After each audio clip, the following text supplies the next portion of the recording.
Hello and welcome to this Warcraft replay. This is going to be the first of a best of 3 in the WCA losers bracket. We are in round 1, so it's basically the 4 guys who lost the quarters in I guess the very first round of the playoffs. So anyway, Night Elf versus Human matchup. Essentially we have whatever versus human anyway, since there's so many human players in the WCA. This time around it is going to be Nicker spawning in as the blue Night Elf player in the bottom right, versing Tho, the purple human player in the top left. So yep, there we have it. Tho I believe losing to Fly in the quarters, and Nicker I believe Nicker lost against Yumiko. I don't remember too well because it's been a while since I casted that series, and I don't actually remember that much, honestly, on the videos that I cast, which is honestly pretty bad, but what can you do? Nicker going for Ancient of War creeping, pretty standard stuff here for himself, going for a late altar of elders as well. This might indicate, well, it's not might, it definitely is indicating a tavern hero. The only question is which one. We've had a lot of pandas first for Night Elf players, especially on Nomad Isles. Like, I don't know what it is. Even like with humans as well, they're going Mountain King first and mount on the Nomad Isles, which is going to be happening for Tho. So MK first versus a panda. It honestly seems very polar, because pandas seems to be focused on like a lot of AoE damage and trying to just, you know, deal with a large group of units. Meanwhile, the Mountain King looks for more picks and, like, I don't know, maybe assassinate one of those heroes. It is going to be a Beastmaster, however, for Nicker here, as this I don't quote me on this, but I think this is like the first deviation in the WCA. I think, I'm pretty sure so far it's always been pandas first, but Beastmaster first. It'll be an interesting pick here, honestly. Yeah, Beastmaster first, not that commonly seen against human matchups, or honestly, pretty much like most matchups other than Orc, because it's just so easy to take advantage and harass against an Orc army or Orc base. And I guess not much success can be found against the human, which does seem to deal with those cool beasts much better with the call to arms than the battle stations of the Orc burrows. Anyway, yikes, I almost thought that was the Archmage, but it is a creep instead. We are going to have a span first attempt here for Tho. Nothing out of the ordinary so far. Level 3 has been gained for the Mountain King. Will be pretty good as he matches up against the Beastmaster. Nice bash proc right there. Will he go for any of those Storm Bolts just yet? Maybe. We are kind of having a mana problem for the Mountain King. I think he used most of it in the previous creep camp, so that is maybe why. Alright.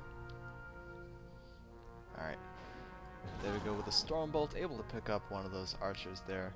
Not too great of a loss for Nicker. He's honestly not going to be focusing on the count of his archers. He's actually going for Huntresses.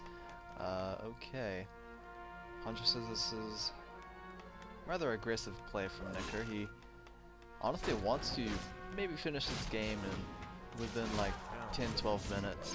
If not, if we can't find too much success, then it will actually turn out pretty bad. I mean, the Beastmaster is kind of in a handicap here, as he is facing, you know, another player who has access to Shadow Priests, and they deal like really really well against those summoned units. So yeah, we gotta see what this Beastmaster can really do. Which is honestly why I assumed the Panda was gonna be picked, because the Panda doesn't have that weakness that could be exploited. A player's forces are under So attack. yeah, Huntresses are in the scene. They will try to find as much opportunities as they can. Arcane Tower is going to be completed, but in reality the Arcane Tower won't be able to pose that much of a threat. Honestly, it's where the guard towers are at to deal with these unarmored units here.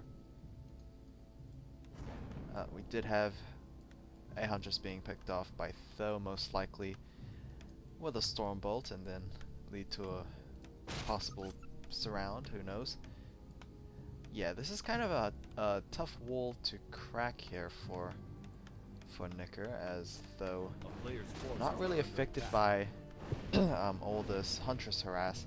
He's just playing it as it goes. He's just playing like he's played in like every other game. Lumber mills being placed down, most likely to lead into some masonry upgrades to further increase the difficulty of breaking this expand. Null Overseer camp is going to be cleared out by Tho. Claws of Attack +6 has been picked up, and the level 4 has been gained for the Mana King. Alright, we have up to 4 Huntresses trying to deal with these footmen here, able to pick up a couple of kills for themselves. Pretty nicely done for Nicker. He is also placing an Ancient Protector at the same time, but his units are slowly being battered down here. They're not particularly good when fighting head-on. They usually, excel at hit-and-run tactics, but yeah, a lot of units kind of low health for Tho as well. If this Ancient Protector actually finishes, then it might be a little difficult for Tho to deal with, but no, he manages to focus it down in time, forcing a cancel, and well, Nicker once again still trying to fight it out with this prolonged battle, but like I said before, hit and run is basically the forte of those Huntresses, and yeah, not much can really be done here. The Beastmaster still hasn't actually contributed to this game, honestly. All his Quill Beasts either get abolished too quickly, or maybe I don't know, just honestly it's just the abolish that's the thing. Okay, GG from Nicker, as that was pretty much a hopeless game. I couldn't see Nicker actually turning this around. He fell behind so much, and yeah, it just didn't work out. So let's speed this up here. Let's look at the score. Yeah, Nicker fell so behind. Tho got both a tech advantage, a hero advantage, and economic advantage. Meanwhile, like Nicker, I don't know what he was hoping to go for, but yeah, that just did not work out. So pretty short game. Let's see what happens in game 2.